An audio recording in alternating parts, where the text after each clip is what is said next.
Warning: the following podcast contains violent scenes that may be unsettling to some listeners.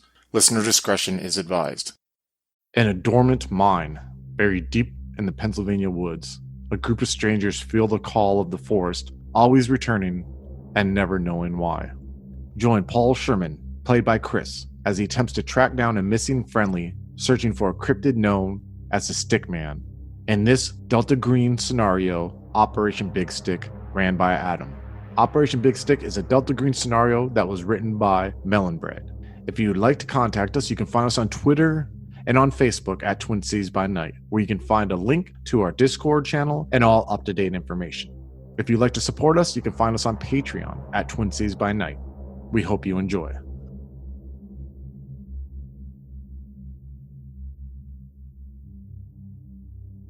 How's it going? And welcome. This is going to be our first Delta Green duet. Me and Chris are going to be playing Operation Big Stick today, written by Melon Bread. So this is going to be hopefully the first of more to come Delta Green duets. Hell yeah. I'm hoping to get some of the other guys on board with it as well, if time permits. So This is going to be fun, man. I'm hyped up. Shout out to the Esoteric Order role players in their Vampire the Masquerade duet, but I really kind of dug how just with two players they were able to kind of take their time and focus on one character. So yeah, I'm really excited for us to start doing this with Delta Green and potential other stuff in the future, man. It's fucking dope. And Adam's been wanting to run Delta Green for a fucking quick minute, and now our schedule's allowed to where we normally, insider secret here, we usually record on Sundays, but now with my current job, I have Mondays off, and so Adam gets Mondays off occasionally, and that's why we're doing this. So I'm really stoked, man. And to second what Chris said, shout outs to Esoteric Order of Role Players for providing the perfect model of how duet games should be. It's fucking awesome shit. Yeah. Their music shout outs selection. to Craig for showing me Delta Green, which I fucking love. Do this, man. I'm ready, sir. All right, so we'll get into it. Chris is going to be playing Paul Sherman. And why don't you tell us a little bit about Paul Sherman? Paul Sherman grew up in Pennsylvania. He came from a broken home. His parents divorced when he was about 12 years old. He kind of went back and forth. He lived with his mother at first, and then he started becoming just a little bit of a handful. He wasn't like a horrible kid, but he wasn't doing schoolwork and was getting in fights and doing stuff like that. So his father, who was a steel worker, got custody of him until he was about 18. Him and his father really didn't get along too well. His father had gotten remarried and had other kids. But he just kind of did his final years in high school, and he joined the Army. And he did about 2 or 3 years in the Army being a normal infantryman until he kind of just decided at one moment he wanted to do something different. Paul's always, when he was younger, was always kind of a guy who was more concerned about his outward image, not looks, but how people perceived him. And he didn't want people to perceive him as how he really felt, where he was really dealing with self-esteem issues and dealing with feeling like he was weak, because his dad would always kind of get on him about not getting into steel working, and would kind of talk down to him a lot about being weak because he was kind of a skinnier teenager. So one day there's a special forces recruiter who came, and they would usually come to different regular Army units and kind of give them a pitch oh, you want to be a Green Beret? This is what you can do. First thing you have to do is we can give you a PT test tomorrow. And if you pass the PT test, we can send you to the selection course. And then you can go to, SFAS, which is selection, Special Forces Assessment Selection. And if you pass that, then you can go to the Q course for a year, and then you become Special Forces, and you get to do all this, that, and the third. And so he kind of realized that he thought he would give it a shot. And the main motivator that made him want to take that initial PT test was just to look badass to people. But but he's not a bloviator. He's not a guy who's look how badass I am. Look how da-da-da-da. He's just a guy who basically doesn't want people, like I said, see him how he feels about himself. So he passed the PT test. He was athletic. He really got into the military PT kind of stuff. He went to selection. He passed selection. But there was always a side of him when he went through selection, then when he made through, that he felt like he didn't deserve it, because he kind of had moments in there where he didn't do things with the most integrity. One thing in selection, they were always pushing integrity. If they found someone was trying to cheat on something, If they found someone was trying to like nap when they shouldn't have been, they would get called the integrity boot, where like, hey, you just don't have the integrity for this, please go. But there's one key factor where at night they were doing a night land navigations where you have a compass and you're expected that you get coordinates and you're expected to find points, and he was stuck on one of the points, and he kind of cheated in the fact that he saw used chem lights in a certain area, and he realized that these used chem lights indicated that this was a well-beaten path, that there was probably a point by there, and he just randomly happened to find the point that he was looking for. But that may have been his self-esteem, that was there, like, hey, I shouldn't have made it through here. He ended up going through the Q course. Wasn't anything. He was a gray man. He wasn't like, this isn't a racing, but he wasn't like the white shiny knight in armor where everyone noticed him and thought he was badass, and he wasn't the black where people thought he was, wasn't doing well. He was just this guy that people didn't notice. He just did enough to kind of make it through. And he became 18 Bravo, which is a Special Forces weapons sergeant. And he got assigned to 10th Special Forces Group in Colorado Springs and Fort Carson. The thing with him, though, is like his first few years being Special Forces, he was actually pretty good at it because it was more of an image thing with him. He wanted to like look the part.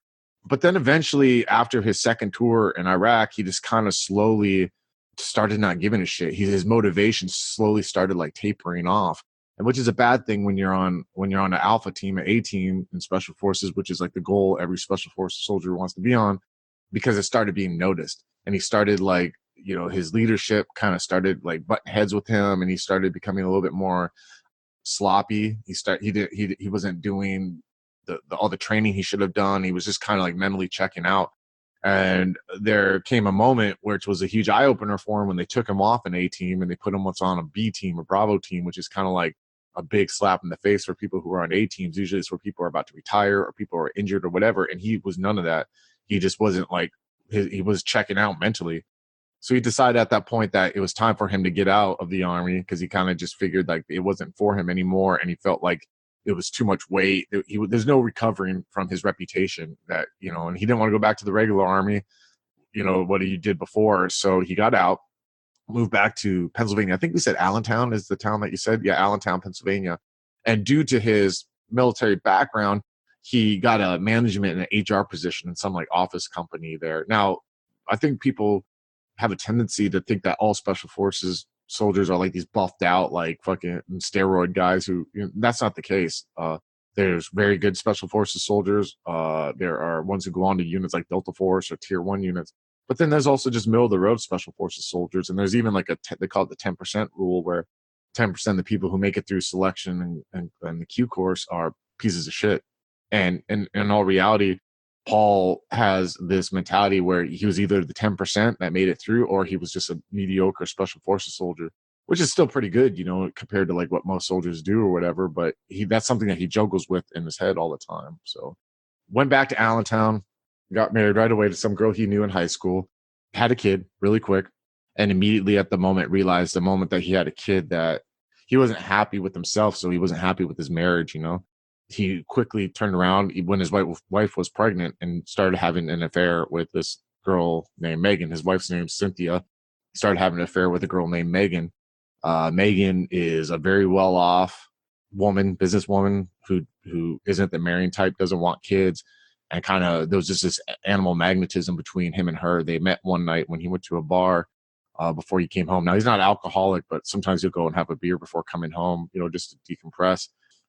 So that's been going on for like 2 or 3 years. His daughter now is about 4 years old. And the thing that trips him out the most, and the thing that's probably keeping him married at this moment, is the total adoration his daughter gives him. His daughter's like absolutely in love with him, and he's in love with his daughter. He has like, she's the only one he really feels like he has a connection with in life, is him and his daughter. But he still feels like he doesn't even know how to show properly his daughter he loves her. Like his wife is constantly getting on him about like not doing enough things with her, and not like going and like playing with her and all this stuff. But in his head, he's like, hey, I provide for her, I'm here for her, you know what I mean? I'm obviously doing something right. So that's Paul at this moment, in life right now. So I'd say he's about 31 years old too. So, Paul, you are currently lying on your back in a motel bed about 30 minutes away from your house.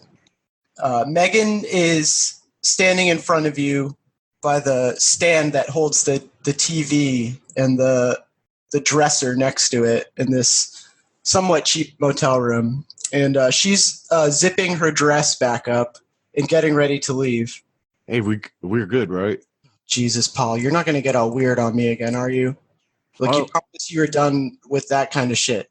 And he just kind of stops for a second, and he like looks at his phone, and then he's just like sits up a little bit, and he kind of covers him, make sure the sheet's over his, his privates, because at this moment he feels kind of exposed. He's like, listen, you're hard to read sometimes, and we're good though, right? Like, this isn't, listen, I don't know, man. I don't know. I don't fucking know what to say. What do you want me to say? Like, I feel guilty sometimes after this shit, but I don't know. No, I don't want you to tell me that at all. You keep that shit to yourself, Paul. I told you this is about fun, and when you act like that, I'm not able to have it. Okay, listen. I'm sorry. It's not gonna fucking happen again. I won't do this again, okay? Sometimes laying here in fucking bed and seeing you get dressed and leave makes me kind of feel like a fucking huge asshole, okay? So maybe like I don't know, maybe a fucking thank you, or maybe like, hey, that was fun, or some shit, instead of just like getting up and getting dressed and leaving right away. Like, come on now, right? I mean, how long have we been fucking doing this? You see her, she kind of looks at you with a kind of sorry expression, and she goes and she sits down in the chair that's next to the bed on your side. And she sits down at the table and she lights a cigarette and she just kind of strokes your head. There, Paul.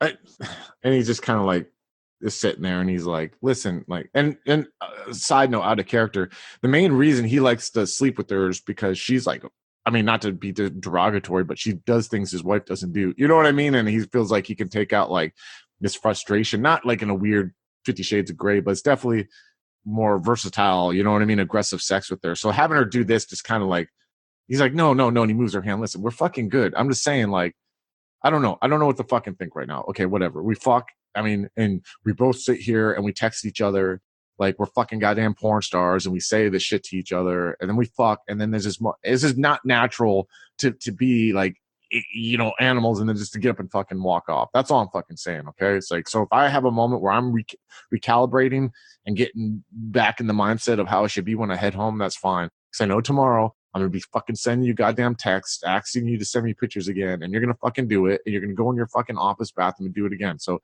whatever, it's fucking good. It's all good. I don't, there's no way anyways this shit's going to work out. Like, what am I going to do? Leave my fucking wife and daughter, and what are we going to do? Like, get married so we can fuck officially and not have to hide? Like, I mean, goddamn. Can you roll your humant? Humant? What's humant? Humant is basically the skill of reading human intentions and human emotions. And trying to just get a feel for just people, trying to read people, basically. Gotcha. So mine's a 10, right? All right. Yeah. So, yeah. Not that high. Not that high. Hey, he might pass now. I got 77. Nope. You actually critically failed. Oh, critically failed. Okay, yeah, let's see this. Let's see where this goes. Okay, so she kind of like turns away from you and just takes a drag on her cigarette and stares at the wall. And you get this feeling that your problems just bore her, that she would never settle down with you. That's just you realize as you said it that was just it's a foolish idea. She only wants to just play games with you and only wants to use you for her own means. And what you're reading on her now is like a sense of embarrassment almost, and it makes you feel pretty shitty because you kind of just see like this regret in her face. Like, she's just like thinking, what am I doing? What am I doing with this guy? This Okay, so he like I roll like to the other side of the bed. You know what I mean? I'm just like putting on my boxer briefs. I'm like, you're such a fucking cunt. You know that? You weren't fucking saying that shit when you were asking me to fucking come in your face. You weren't acting like you're fucking high and mighty above me before that, were you? Fuck you, bitch. Go, whatever. I'll see you next time we fuck, or when you're fucking sending me a goddamn picture trying to sound like some fucking 80s playmate, dude. Like, get the fuck out of here. She storms out, not even letting you finish, slamming the door behind her. And you hear her car start up and basically peel out of this motel parking lot. You know she'll probably call you later. Yeah, and there's this moment, too, where I'm hit with, like, this sense of, like, guilt. Like, this happens every fucking time she leaves. Like, I'm just, like, this can't happen again, you know? I've even probably told her, before. Like, this can't happen again. This is probably where this conversation was leading to before I read her, being a total asshole to me. So I was just, I'm just like, fuck. And I'm like putting on my jeans and I'm just like looking down at that stupid bedside table with the phone on there. And I see my phone and I just like kind of like unlock the screen. I see a picture of my daughter with her like blonde hair and her green eyes like I have, because I have like brown hair and green eyes, and she has these freckles like her mom. And I'm just kind of like looking down at it like, God, such a fucking piece of shit, dude, and I'm like getting my goddamn flannel on and I'm buttoning it up and I'm just like, fuck, man. And then I stop for a second. I'm like, shit, I still smell like fucking pussy. So I like go ahead and I go get undressed and I go take a shower. I turn on the shower, use the cheap hotel bar soap in there. While you're taking a shower, you start to think back about 3 weeks ago. You were down at a bar drinking with your old army buddy, Tyler. Tyler is somebody you served with, who's also kind of from the area. I mean, he doesn't live in Allentown, but he's a Pennsylvania guy, and like you have kept in touch with him. And occasionally you'll go drink with him because you guys have bonded and talked about things that you don't really talk about with other groups of people. You confide in him and you have told him about your problems and your feelings of what am I doing with my life and stuff like that. That kind of struggle to find meaning and those feelings of inadequacy.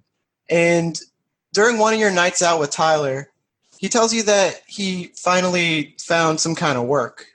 He had a kind of crazed look in his eyes when he was talking to you about it, but Tyler always drank a ton.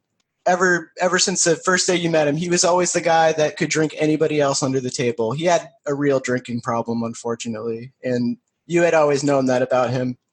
And maybe that's why you guys were such great friends. You didn't give him shit about the way that he was.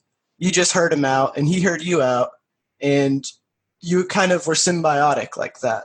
So he tells you about this work that he finally found.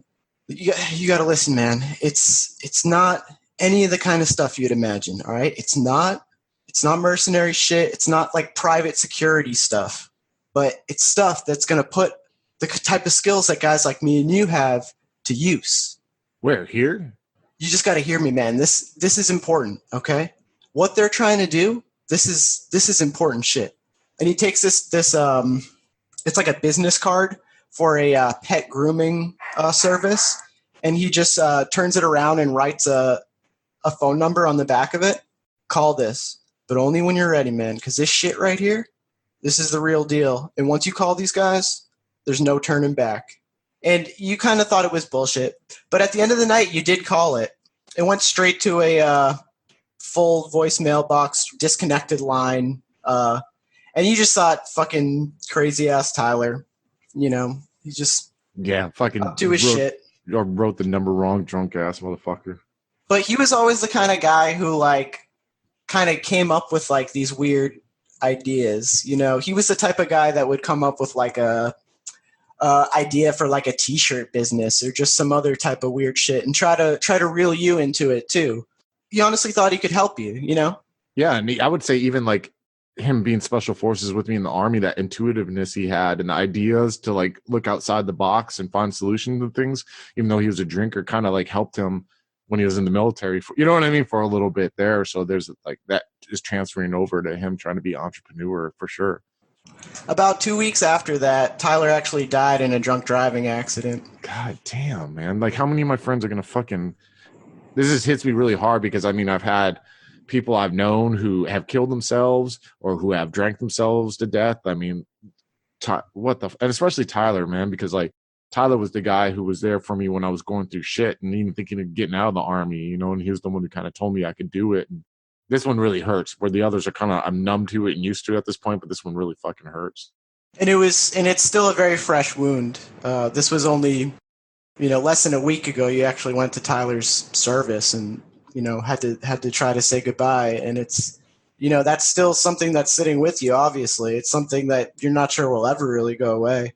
Yeah, I've been at home, like every time I'm home and my daughter's trying to get my attention, I'm probably just sitting on the couch, like staring at the window, looking at my backyard at the place set back there, or I'm not like trying to even talk to my wife that much when I'm home. I'm just kind of like, this one stings for sure.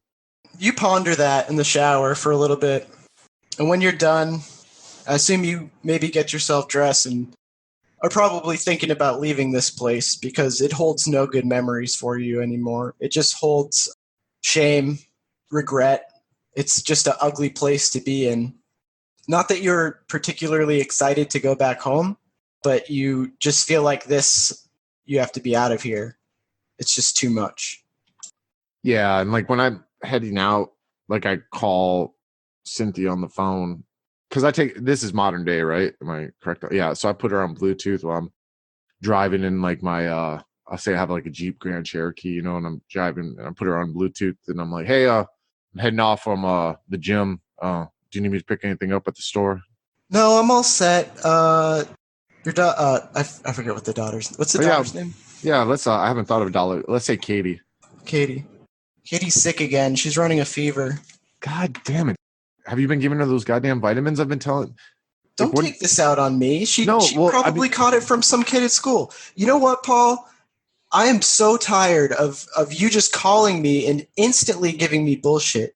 This is our child. We're trying to do this together, and I try to call you about a problem that we have, and you decided you want to quit fucking working and be a stay-at-home mom, right? All I'm fucking saying is she doesn't need to live off of cookies and fucking Hostess snacks and all this fucking fruit roll. I know you want to have a fucking child. All this bullshit. You do not criticize my skills as a mother. You fucking bastard.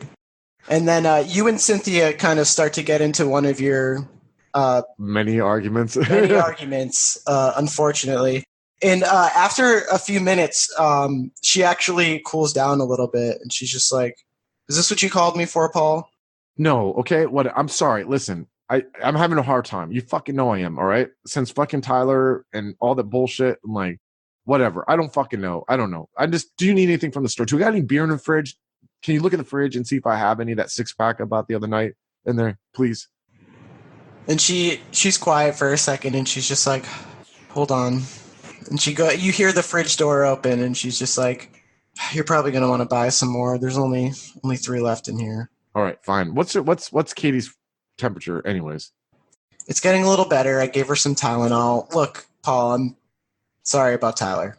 I know it's not your fault. You don't need to fucking apologize. I mean, you didn't fucking make him drink.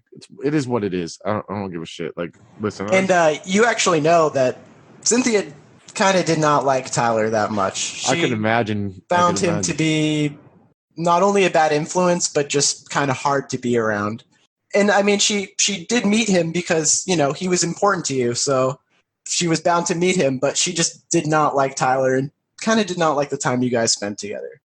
Yeah, I figured, especially probably because, like, it brings out the shit that she wants me to get over. It's always probably this constant battle between her and I, where she wants me to reinvent myself. And even though I kind of like wasn't happy at the end of my military career, I'm always trying to like live in the past, you know what I mean? Or kind of like, or I'm always juggling the thought, like, what if I joined again? Asking her all the time, what if I joined again? I could go as an officer this time, get my degree or whatever, and I'm not liking my reality that I'm currently living and being like some HR manager, And perfectly well that she is also not happy in the reality that she is living with you.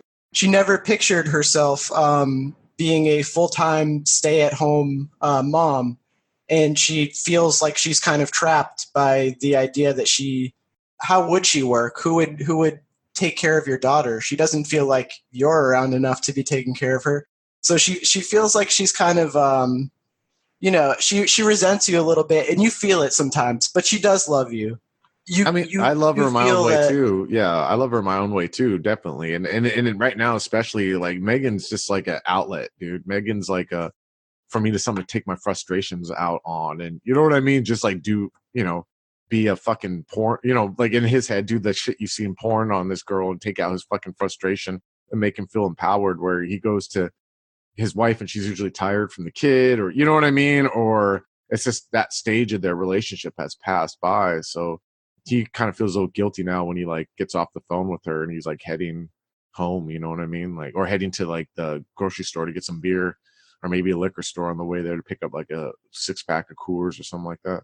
He's not a big drinker either, by the way. He just like, he's a little stressed out right now, so like to him, like a few beers in a night, or you know what I mean, something to help them sleep. So as you head to the closest store, keep in mind you're still about 30 minutes away from Allentown. Every time you meet with Megan, it's At a always out of the distance. way. Not only just for not wanting your wife to find out, you also just kind of out of respect in a weird way. Like you wouldn't want to do that too close to home. That just like That's tacky. wouldn't be right. Yeah, that's wrong. And so like you're driving and your phone starts to ring, and it's just a basically unknown number. What the fuck is this shit? So I like, and especially when moods like this, I hope it's like a spam caller so I can be a dick to them, and I like hit on my dash, I hit the button answer. I'm like, hello? Hello? Calling for Paul Sherman? Yeah, this is him. Who's this? I'm a friend of Tyler's. Oh shit, man. What's your name? You can call me Coach. That's what Tyler always called me. I met him from the VA. Oh, you served too? Yes, sir. Vietnam. Oh, damn. Were you on the teams too? Oh, well, never mind. That doesn't matter. Like, what can I help you with, man? I worked with Tyler on some stuff. I helped kind of handle his affairs. He really regretted giving you that phone number that one night at the bar. I mean, it didn't fucking amount to shit. It went to like some disconnected number. So I don't know. Maybe he thought he gave me a number but I mean, there was nothing there, man. I don't know what to tell you. He asked me not to contact you. He even mentioned how you saved his neck a bunch of times when you guys fought together and how you had certain skills. And he told me he trusted you, but he wanted me not to contact you. And I'm disobeying his wishes right now by calling you. But I need you to understand, boy, I don't have any other choice. Tyler's passing. It's left occupational vacancy. And now that has to be filled. I'm a stoplight. I'm gonna imagine I just pop open my glove compartment to make sure my M1911 is in there that I have. You know what I mean? I just like close it up again, and I'm just like, man, listen, I don't know who you are, Coach. I don't know what the fuck you're talking about. I work in an HR shop, man. Like I do HR. I don't know what the fuck occupational bullshit. I don't know. Listen, man. Yes, I was on the teams of fucking whatever, dude. I haven't been around shit like that, and even when I was in, I wasn't around spook shit. So what the fuck are we talking about here, man? I don't know if Tyler told you about the nature of the type of stuff he was doing at all. Nah, he just said it was important shit. I mean, but it's Tyler, man. Everything's important with Tyler. So he didn't. Well, maybe that's good. Look, can you meet me somewhere? I'm thinking for a second, and I'm just like looking out of the passenger side. Look, buddy, you need money? No, help me out. I can make it worth your while. I'm just looking out the passenger side. I probably see like this fucking dad in a station wagon with a wife and a kid just looking miserable, and I'm just like, look straight ahead. I'm like, where are you at, man? I'm over at the Golden Taste Chinese restaurant. Is that by where I'm at right now, kind of? Yeah, it's about like 15 minutes away when you punch it into your GPS. And at first you're kind of just thinking like, what the fuck, dude? Like, you don't know how close or how far it's going to be. And you're about to just maybe say fuck off. Yeah. I mean, especially bringing up Tyler. Like, I know. Like, I'm just fuck? But you're just like, you type it in because you kind of don't want to go home yet. I don't. And I saw this family next to me with this miserable dad. You know what I mean? I'm just like, and then I'm thinking, man, this sounds like a little interesting. And it's not HR. I'm getting that same fucking buzz I get when I'm about to fuck Megan. You know what I mean? It's just like, oh shit, I get to be someone I'm not. You know what I mean? I get to, for a moment. And I'm like thinking to myself, I'm like, all right, I'm going to be there, man. Listen, I'm going to be there in about 15 to 20 minutes. If you're not there, I'm gone. All right. So be there in 15 to 20 minutes. Okay. I don't got time to waste. All right, man. I'm only doing this too because you fucking Tyler. All right. So sounds all good. right, buddy. All right, Thank man. you. I appreciate it. Yeah. And I hang up on him, and then I call Cynthia, and I'm like, hey, listen, I'm going to pick up some Chinese. Are you hungry? Yeah. All right. Same thing. I certainly don't feel like cooking. Yeah. Okay. I'll get you wontons and we can share that shit. All right, cool. All right. Just get the stuff I usually like. Yeah, I will. And I hang up on her, and I'm just like driving. I probably put on I got this running playlist that I do when I go run, and it probably has Metallica on Slayer and all this you know what I mean? So I just kind of play it in my Jeep as I fucking start driving towards this Chinese place. Because like I said, this has been fucking Paul his whole fucking life. how he really feels inside is never portrayed on the outside, and so this is just another layer. He feels like he can cover it up, and even having someone like call him and be like, I heard you're fucking know some shit, even though he's, like I said, a mediocre fucking special forces soldier. He's like, oh yeah, you know what I mean? Like, in a weird way, it's like when Megan like sends him dirty raunchy shit. He's like, oh, a woman thinks that I'm worthy of this, when he has his wife at home who's in her sweatpants with the puking, you know what I mean, kid and everything like that. So it's like, yeah, I'm taking off over there. In about 20 minutes of driving, you get to this restaurant. It's like this really small Chinese restaurant that's in a plaza with some other places. Maybe just like a few like retail places and like a liquor store and just some other kind of just like random businesses. Yeah. When I get out my vehicle, also, I'm going to take my 1911 that I have in like a holster and kind of like clip it to my belt, put my flannel over it, just, it's a sketch, you know what I mean? And I don't know if Pennsylvania has concealed carry laws, but we'll just say he has a concealed carry permit, you know what I mean? And so it's going to walk in like that. So you enter this restaurant. It's very run down looking on the inside, not very well lit. The walls are kind of painted like a dark color, maybe like a dark green or something. And it has this kind of layer of dust over it. It doesn't look like a particularly cleanly place. The windows look kind of dirty. You see like the oriental artwork that like a lot of Chinese restaurants have with like these red and gold banners and maybe just like some different statues. And the scroll like art that's like on the like scrolls that are unrolled. Yeah, exactly. Yeah. And the second you walk in the door, you're waved down by a man sitting at a table by himself. He looks like he's about in his 50s. He's a sturdy-looking guy. He's got a short gray crew cut. He's wearing a white short-sleeve button-up shirt with a black tie. You can see he's got like his shirt. It looks pretty ironed, and his haircut is just like that classic military buzz cut. He's wearing one of those plastic like waterproof watches. Yeah, for sure. And he's just eating like this from this big bowl of noodles. And he sees you come in, and he beckons you forward. And he just kind of, with his mouth full, is just like, come over. I take it he's facing the door, right? Is that where he's sitting? So when I'm going to go sit opposite him, I'm going to kind of turn my chair to like a little angle where I can see him, but I can still see the door, because I don't like having my back to doors. That's just like something that's kind of like stuck with them. So I'm going to sit down and I'm going to be like, so what do you want here, buddy?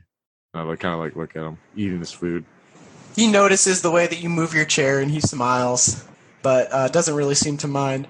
And he asks you do you want any food? I look at the waitress. I'm like, yeah, I'm going to get something to go though. So from my old lady, I'm more interested in what you have to tell me though, man. You sounded really kind of indecisive on the phone. Like you even wanted to talk to me. Right. Okay. I'll get right to it. And you see him, he stands up and he takes a napkin and he's wiping the food away from his face. And he kind of just sets everything back down on the table. And he picks up this, it's almost like a briefcase style bag from underneath the table. And he just goes, come on, follow me.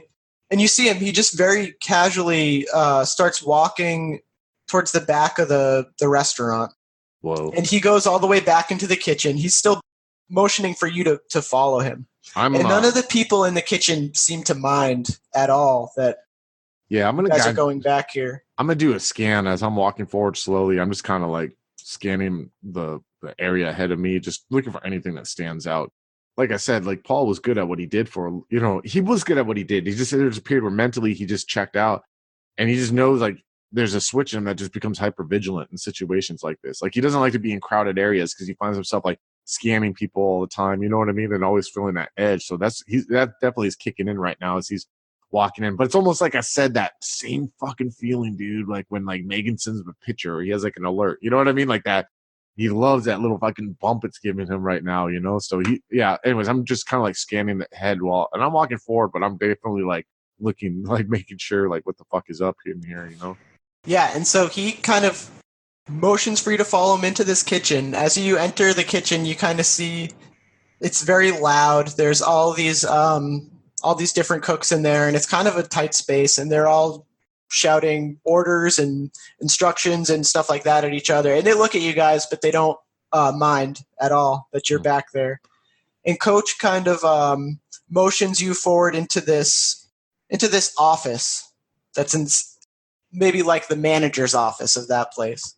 It's just a very small computer room, a little bit down a hall from the kitchen. And the second you get inside there with Coach, you realize right away this is not his office. There's just pictures of Asian family and just all this different personal belongings of whoever does the bookkeeping at this particular office. There's one of the chunky desktop computers. There's Post-it notes everywhere and stuff. Fucking Tyler, man. God damn it, dude. He was like, I'm just thinking in my head, like, he's into some spook shit. Because, like, even like in the community I was part of, there's people who were like went to South America in the 80s, or you know what I mean, or kind of like supported. I'd say maybe even Iraq a couple times at escort, you know, spook type shit. And I'm just like, those alarms are going off my head, especially with the old school high and tight, you know what I mean, and the waterproof watch. And I'm like, and the casual reference to Nam, even though it was like not saying he had a long military career. I'm like, this guy's a total fucking spook, you know what I'm saying? Like, God damn. But I'm like kind of a little elated a little bit about this because I'm like, again, it's that fucking feeling alive. And I'm like looking at him, I'm like, so let's just be out in the open right now, man. And hey, the more you're honest with me, the more you're gonna get quality interactions with me. I'm just gonna say that. But are you a spook, man? You work for one of the alphabet groups? Is that what this is? You see him, he's like reluctant to answer. And he's looking around, he goes to speak, and he's trying to think of what to say. I'm trying to read him too, because can I roll anything to like read his like? Yeah, you can do human again, and all right. Yeah, you can just do human again. Okay, it's worth a try, you know. Oh shit, dude, 91.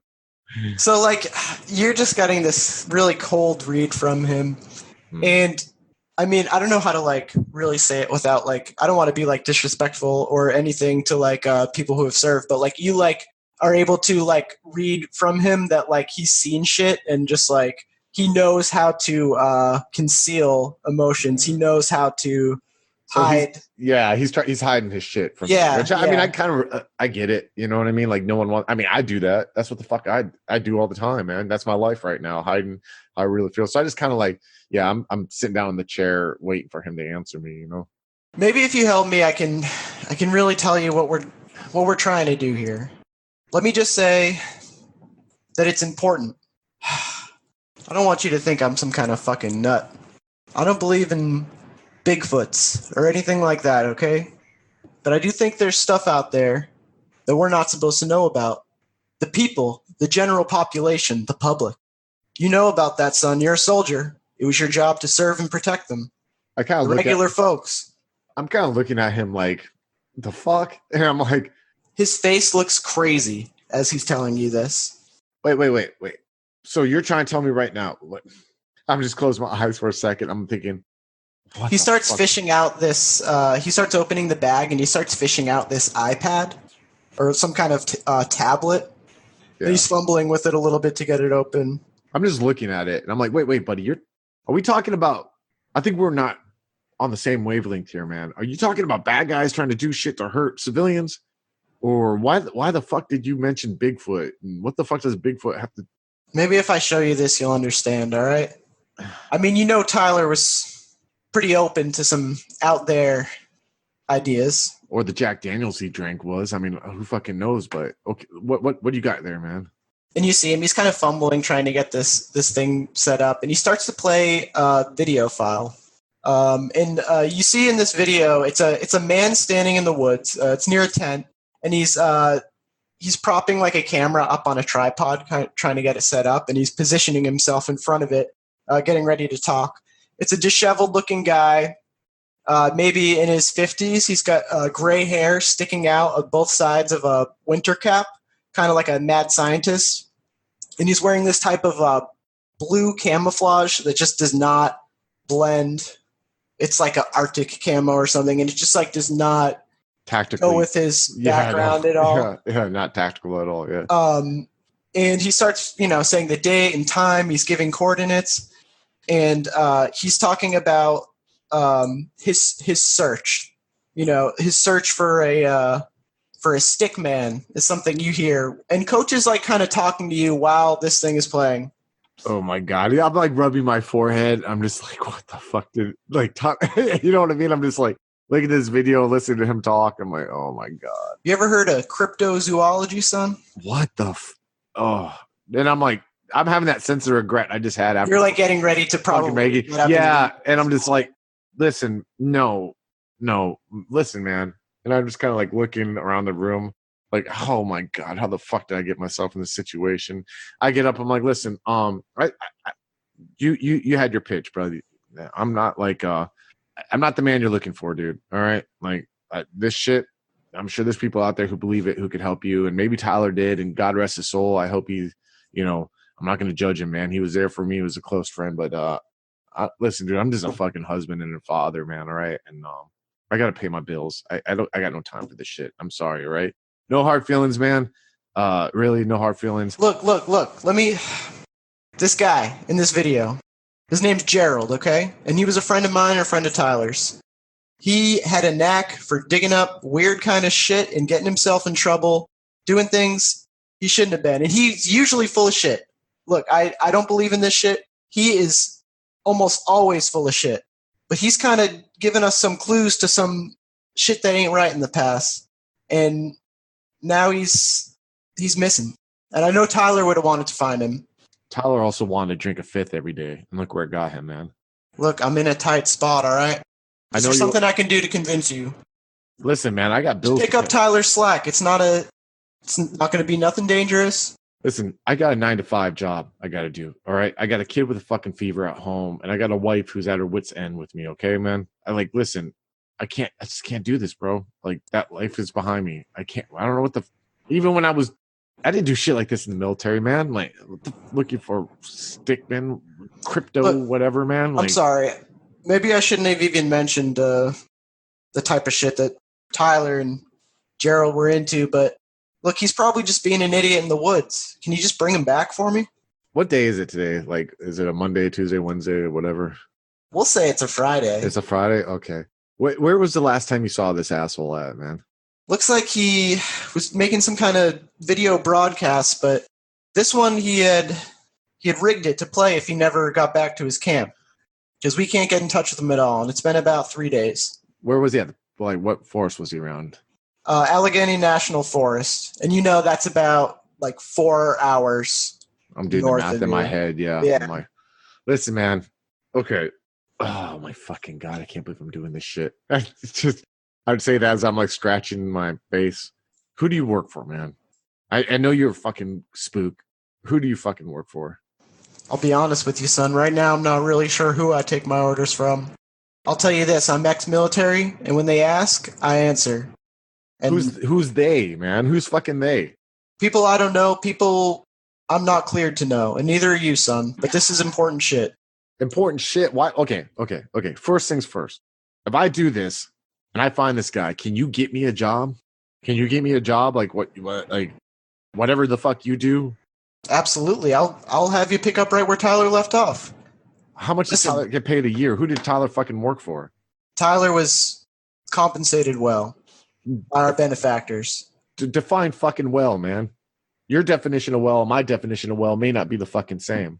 Is there 401k? Is there fucking goddamn dental? Is there fucking medical?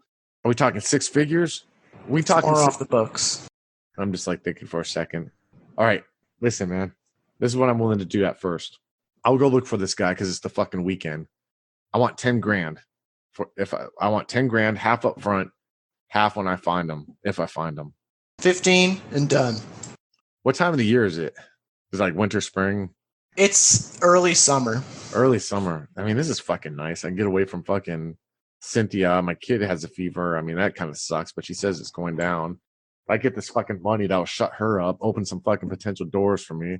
I really need to clear my head. I'm just thinking to myself, and I'm like, all right, man, cool. Listen, you got yourself a deal. I need the grid coordinate where you last saw him at. I can't guarantee I'm going to find the guy. All right, buddy. But I'm going to. That's fine. Look, you find anything out, and I'll be grateful. Well, what my plan is, it's about what? It's about 8:00 right now. I look at my watch. I'm like, I'll go home, get my kit together. I'll hit the road 4 in the morning. I'll get there. Do you got the number you call me at? Is that where you want me to call you with updates? He starts to write down a number on a sticky note. Here's a number you can call. Don't call it unless you need to, and I'm fucking serious about that. All right, man. Money. I like looking at him right now. You wait here, okay? All right. And I'm like thinking to myself, like, I'm thinking like, go ahead. He exits the small office, and this is a small restaurant, so you hear that bell as the door opens, and he leaves. And less than a minute later, you hear that bell ring again as he comes back, and he just goes back into the office and just throws this black bag down in front of you, something he just got from his truck.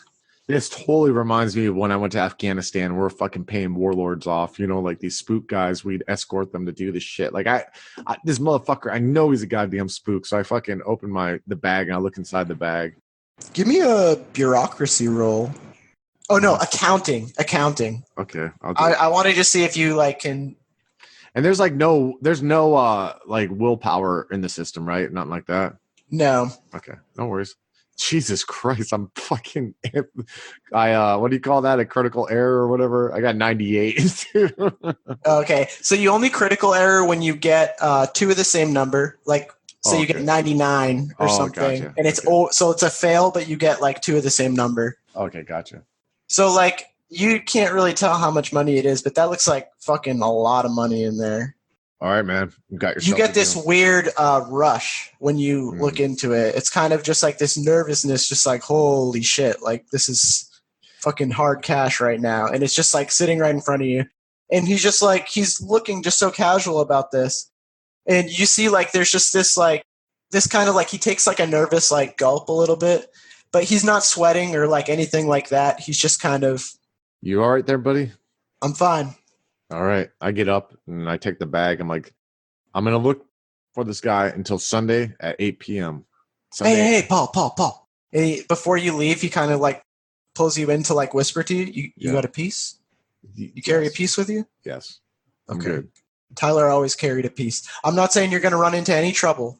Oh yeah, I'm gonna go there armed. Don't worry. I'm gonna be in the fucking middle of the forest in the summertime, a Pennsylvania forest. You better damn well I'm gonna be armed. So don't worry about that. Okay.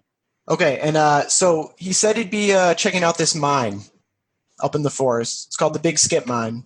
Big Skip Mine. You should be able to find it. It's closed down. Shouldn't be anybody up there. Man, I'm getting rushed because I'm thinking to myself I still got my kit in my garage. I got my rappel rope. I got my rappel gear. I'm going to take my AR. I'm going to take a hunting rifle to have good cover. You know what I mean? But I'm going to have my AR with me and my not. Listen, son, I can see you're getting excited. I just want you to know I want this done soon, ASAP soon. Okay? I want you to head out as soon as you can tonight. You stop somewhere if you have to. I do not care. I need this resolved one way or another. I got people I got to answer to. Of course. Like I said, man, I'm going home. I'm going to hit the road at 4 a.m. and I'll be there at 8 and I'll start my look. Don't get local authorities involved. You get jammed up. You just make some shit up, do whatever you have to do. Don't mention me. Don't mention Tyler to anybody. Yeah, of course. Don't worry. And like I said, if I don't find this guy by Sunday at 8 p.m., it's done. All right? You just come back. That money's still yours. I'll never bother you again if you don't want. All right. Sounds good. And I get up and I shake his hand. I reach my hand out to shake it. It's a deal, partner. I go walking out. I totally forget about the Chinese food that I'm there to get my wife. You know what I mean? I go out to my car and on my Jeep in my glove compartment, I take out a thing of Skull Long Cut that I kind of keep, even though my wife hates it when I do. And I kind of pack it and I take a pinch and I throw it in my lip and I'm just like, oh shit. And I kind of got a little not that it matters, but I'm kind of got semi-wood right now. And I'm in my mind for a quick second, I'm like, maybe I could call Megan before I head home, but then I'm like, no, fuck this shit. I got real shit to do. And I feel like how I felt my first 3 years being in group. You know what I mean? Being in special forces. I felt like I'm on it. I'm already picturing everything I'm going to pack up and everything. I'm just while I'm driving home, fuck, what am I going to tell?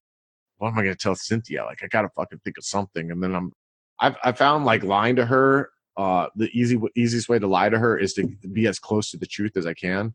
So I'm going to just say hey, a buddy of Tyler's is end up missing in a forest, and one of Tyler's old drinking buddies called me and asked me to go help look for him. So they're going to pay me money, and I'm gonna, if I find him, and it's a lot of money, and and we could put it towards. And in all reality, this money I'm planning to put in and Katie's college fund, that I've started, so like I'm not like doing this for selfish reasons for myself, so that's what I'm thinking about as I like drive into the driveway of my house.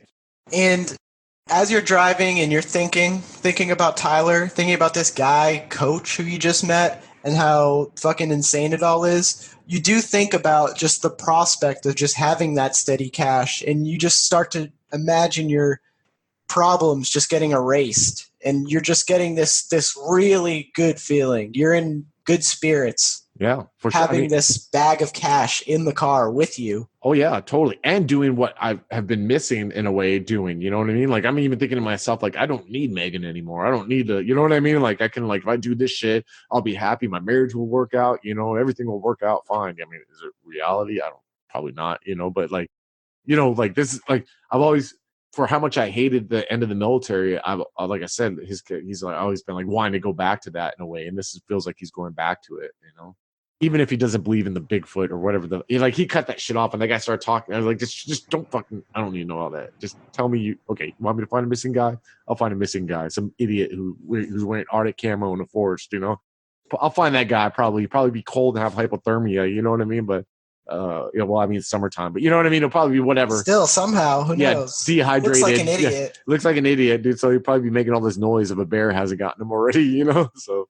We'll say we don't have to role play out you getting home and talking to Cynthia, because we'll say that, she resists at first, and then she kind of understands to try to help you cope, and she's just like, okay, like if you need to take a weekend, do it. That's fine. Do I pick that up? Like, do I pick up the fact that she's like giving in to help me? Like, am I like picking up that? You do. Yeah, you feel this sense of deep care. Yeah. That she just would kind of do anything just to have you be just an ounce happier.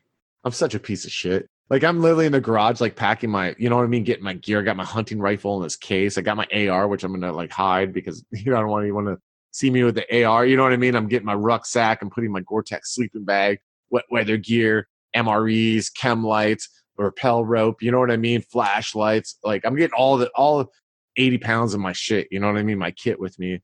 And I'm just, while I'm doing it, like I had this term, like I'm like, this is going to work. This is going to fix my marriage. Cause like, I can't be a piece of shit. You know what I mean? Like she's letting me do this, and it like empowers, like, I feel like, oh, my woman's behind me. She's behind me. Like, you know what I mean? And I don't, I don't get that. I don't get that sense of accomplishment, like processing HR complaints and fucking, like, you know what I mean? Like at this stupid menial job I have. So, yeah, man.